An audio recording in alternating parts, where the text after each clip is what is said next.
What's poppin' gamers? Today's CGX is officially out, and with it, the game has gone free to play. That means that a lot of players that weren't willing or able to try the game before have had that barrier of entry removed, but now are faced with a very complex game that isn't the most beginner friendly, so I'm here to try and curb that. This is going to be the 8th part in a 9-part mini-series going over everything you should know before starting out. In this mini-series, we'll be going over things like settings, operator selection, and game modes to help you get your footing in the first few hours of play. This one's going to be a bit all over the place, but there are some things that affect the new player experience just as much as everything before, but it didn't fit neatly into a certain category. First off, Spawnpeeks. Spawnpeeks are one of the biggest struggles early into learning the game, and never really go away even 3,300 hours in. Shoot, even at the time of writing this, I actually got a kill 2 days ago by spawn peeking in ranked. The basic idea is that all attackers have 3 to 4 spawn locations they could be, and they're all fairly predictable. So as a defender, you can go up to the window and watch where they'd be coming from to try and get a free kill. This can be done on basically every map, though it is easier to do on some maps than others, and very few maps actually have safe spawn locations, so you'll have to face a spawn peek somewhere. So, to try and aid this, the best tip that I can give is that if you could see a barricade, you could get spawn peeked from there. To counter a spawn peek, just keep your gun trained on it and be ready for a fight, since the only real advantage a spawn peeker has is surprise. Unfortunately, the best teacher is experience, so the first couple games might just be you getting spawn peeked over and over. Maybe you can use a drone, but the easiest thing to do is to learn how to live with it early days. Another weird tidbit, this game has Sprintout, which is the time it takes to go from sprinting to shooting, and it is brutal. The Sprintout time is the same as your ADS speed, which for most guns is around 0.4 to 0.5 seconds. That's almost double the average TTK. However, the penalty for staying ADS is really low. For 3 speeds and 2 speeds, you only move a little bit slower, while 3 armors don't have a penalty at all. So with how punishing it is to not be ADSing, and how little punishment there is for hard scoping, the best thing you can do is pretty much always be scoped in. Another tip in the same vein as the last one, always be leaning asterisk. Leaning shifts your camera to the direction you press while leaving most of your model where it was, so leaning can hide an incredible amount of your body if you do it the right way. Next and final mechanical tip, all operators are the exact same height, so head level for one operator is head level for them all. Because of that, crosshair placement is one of the most important skills for someone to learn early on. A personal anecdote, I started off playing on console and I was absolutely atrocious at the game. Pretty much if I didn't kill the person in the first 3 shots, I wasn't killing them at all because I could not control the character for the life of me. But even still, I was able to keep pace with people purely because I developed incredibly good crosshair placement. Now let's go over some tips for specific operators that often give new players trouble.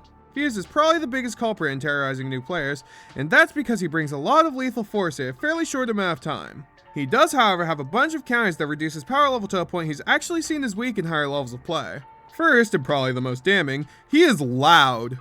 Loud enough that placing a cluster charge on a window is pretty much a death sentence against better players. On soft ceilings, there isn't as much you could do, but he makes more than enough noise that even if you can't kill him, you'll have more than enough time to run away. Another counter is that you could simply shoot the cluster charge as it's going off. You'll always get at least one puck off, unless you manage to destroy it before it extends, but just by shooting it once, you'll reduce his ability's effectiveness down to a fifth, which is way more manageable. On the other hand, to reward my viewers with the cursed knowledge of how to use this noob trap, his cluster charges fire in a straight line parallel to your vision.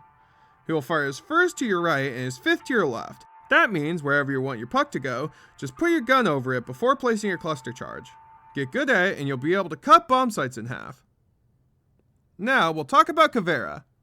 Cav preys on the uncoordinated and has a special ability to interrogate enemy players to give her entire team wall hacks for 9 full seconds.